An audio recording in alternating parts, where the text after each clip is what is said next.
As the year 2022 wrapped up, the gap in the supply and demand for the organic farming inputs triggered PELUM Uganda and secured a one-year innovation fund from BioVision Africa Trust. This fund was directed towards upscaling utilization, intensifying knowledge, and markets for bioorganic farming inputs, particularly Biochar, among smallholder farmers from different regions of Uganda. Robert Guloba, a program officer under the Department of Agroecology and Sustainable Natural Resource Management, PELUM Uganda, ascertains the added advantage of Biochar, hence why it was the #1 innovation choice for PELUM Uganda to well fit the fund qualifications. In this climate change era, where farmers are experiencing a number of challenges, for example, land degradation that has led to soil infertility, we look at loss of biodiversity, we look at poor yields that are coming from the agricultural activities being conducted. We thought that this innovation of making biochar would support in the alleviation of some of these challenges. Biochar specifically has 3 major functions. Biochar has high affinity for nutrients, and therefore once it is applied in the soil, it is going to hold immobilization of the nutrients in the soil, and these nutrients will be available around the root zone, and thus the plant will be able to take on the nutrients. Also, biochar has high affinity for water. It has this high affinity for water, and thus is going to make the water holding capacity of the soils high. If the rain is stopped, for example, the soils won't dry immediately. Some moisture will be retained in the soil for some time, and this is a very good function of biochar. And thirdly, biochar is home for many useful microorganisms in the soil. We all understand that soils, healthy soils, are living. And these soils being living, they must be having both macro and microorganisms. And therefore, biochar is very good at supporting, or is a home for these microorganisms that are really important in the soil. The microorganisms support infiltration, that is making sure the nutrients are available for the plant. Also, these microorganisms are really important in decomposition and thus releasing nutrients in the soil. And the microorganisms still, they also play a very good role in protecting the plants against other bad microorganisms. Through 6 member groups that include Slow Food Uganda, TEDDO, Alex Atuyamba, Kulika Uganda, THP, and Caritas Kabadi, PELUM Uganda reached out to 12 farmer groups, trained them how to make biochar, bokashi, and added value to the product. The production training was conducted for a period of 1 month, and farmers were later supported with biochar processing equipment. When we are making biochar, we need a carbonizer. A carbonizer may be in the form of a drum. It may be simply a pit where you put your material, burn them, but with limited air, and then you can get that product out of. So we bring everything, we put in the carbonizer, we put there fire. So as it is lighting up, we cover. But then it has a chimney that is allowing smoke to escape. So in the process, you find that the moisture is excluded, some little carbon, some little oils from the different plant materials that we have used. You find that the black material that we are remaining with has a component of residual minerals, maybe even oils, nitrogen, and different nutrients. So they are retained in the biochar, in that black material, put in the crusher. So this one is done manually. You just rotate like this, so it crushes. We want to increase the surface area. When you crush, it is now in powdery form. After getting that biochar powder, now we can decide on where to use it. We are able to support the farmers with 2 kinds of equipment. A smaller one of around 200 liters, assuming that this equipment can be easily obtained by any farmer. It is cheap, it is portable, and therefore we are trying to make sure that farmers can easily adopt the production of biochar by having the small equipment. But since we are looking at producing biochar on a commercial basis, we had to also support the farmers with a bigger biochar processing equipment, and this was over capacity 1,500 liters.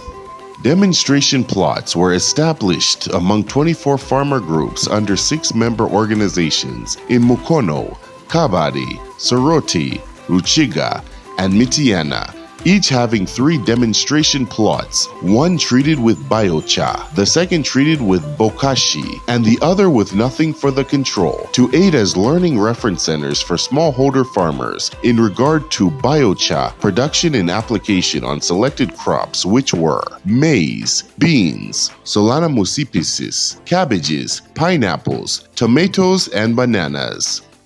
All these crops were put in the demonstration gardens, and farmers were able to see for themselves, and farmers were able to collect data such that at the end of the project the farmers can ably make informed decisions on whether to use biochar alone or to use biochar as an ingredient in bokash and other biofertilizers.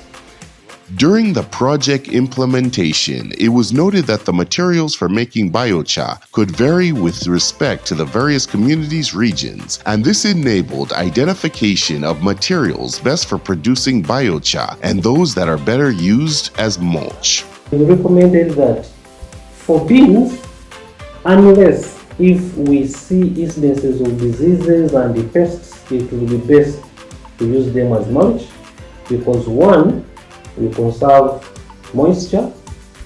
Secondly, as this waste decomposes, it is food for other organisms like the termites, the fungi, and then the bacteria.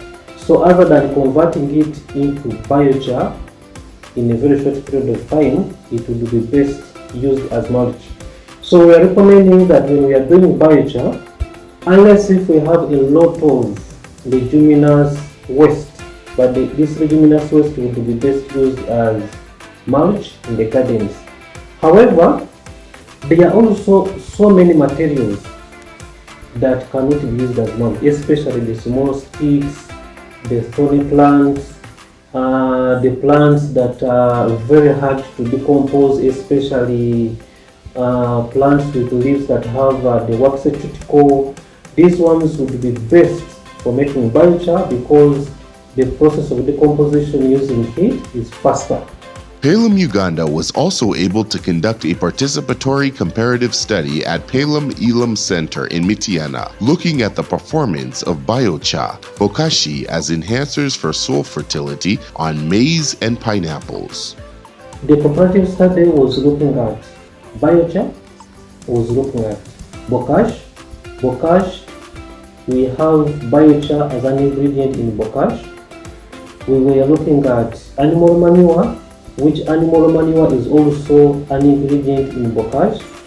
Then we also came up with a mixture of biochar and ash at a ratio of 50-50.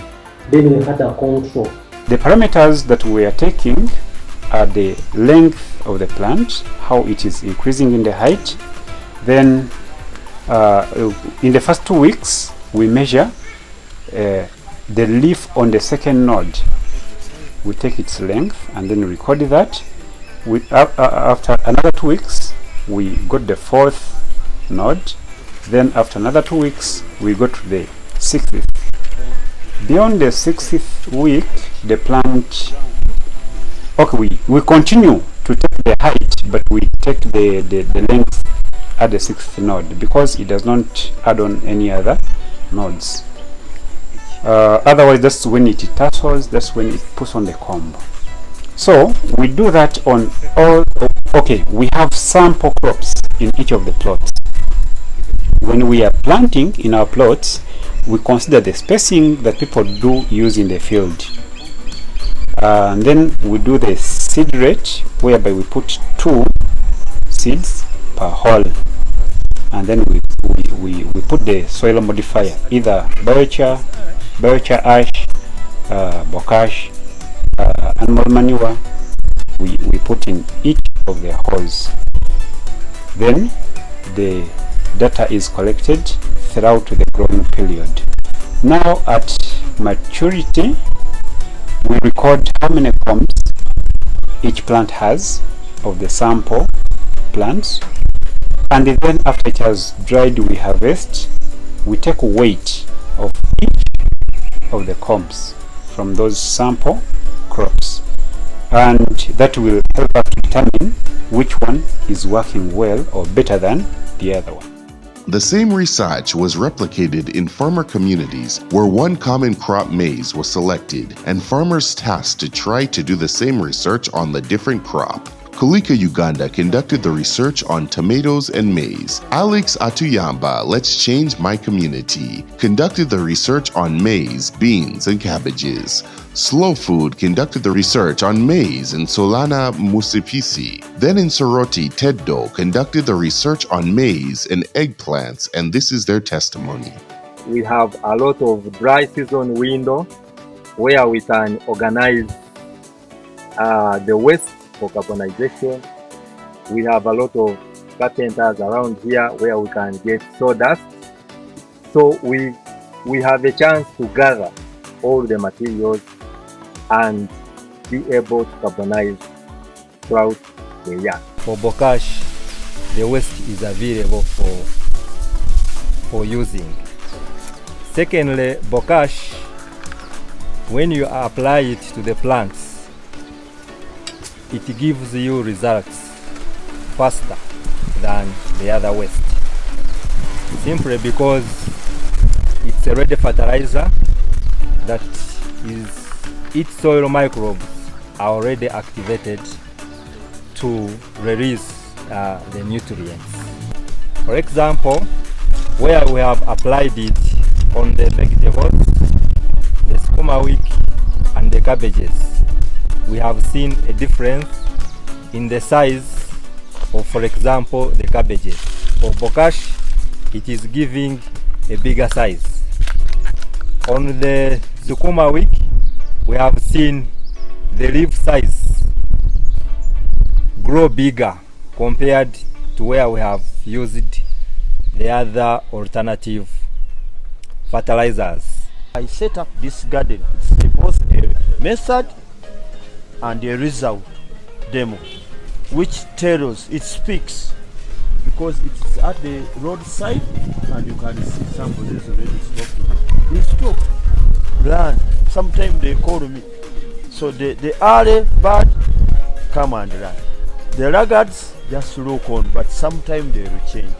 And because I'm a senior extensionist, so I use this.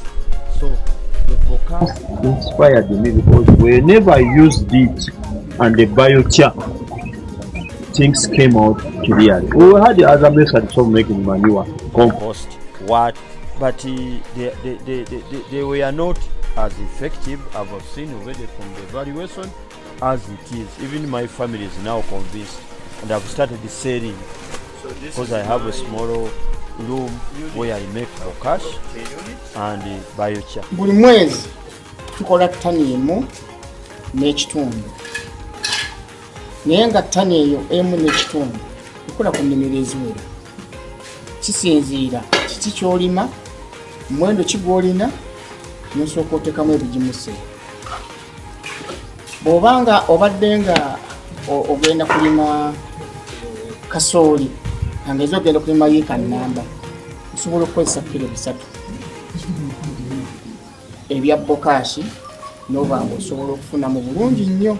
Oluvannyuma lw'omwezi tusobola okukungaanya emitwalo gyaffe nga 3 ne gajja ow'omuwanika, era bammemba ababeera mu bwetaavu bw'essente ezo ne batandika okuzeewola nga bazitwala ne bazikozesa ne tuziteekamu obugoba obutono ne bazikomyawo.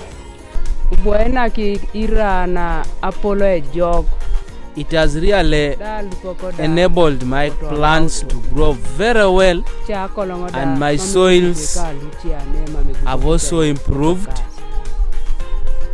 The soils will not dry like these other soils which have not been applied Bokash. And also the plants are very healthy. So I want to encourage all the farmers in Uganda to start using and making Bokash.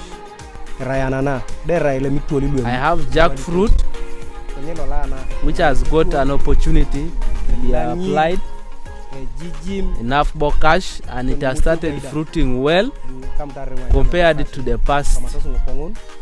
It used to fruit very miserable fruits, but now the fruits are okay and very heavy, healthy, and just sweet. We also apply on oranges, has also improved. Eggplant has also improved. I used bananas and the rest of the things where I've applied. I want to thank PELUM so much. PELUM came in July and trained the communities where we work for.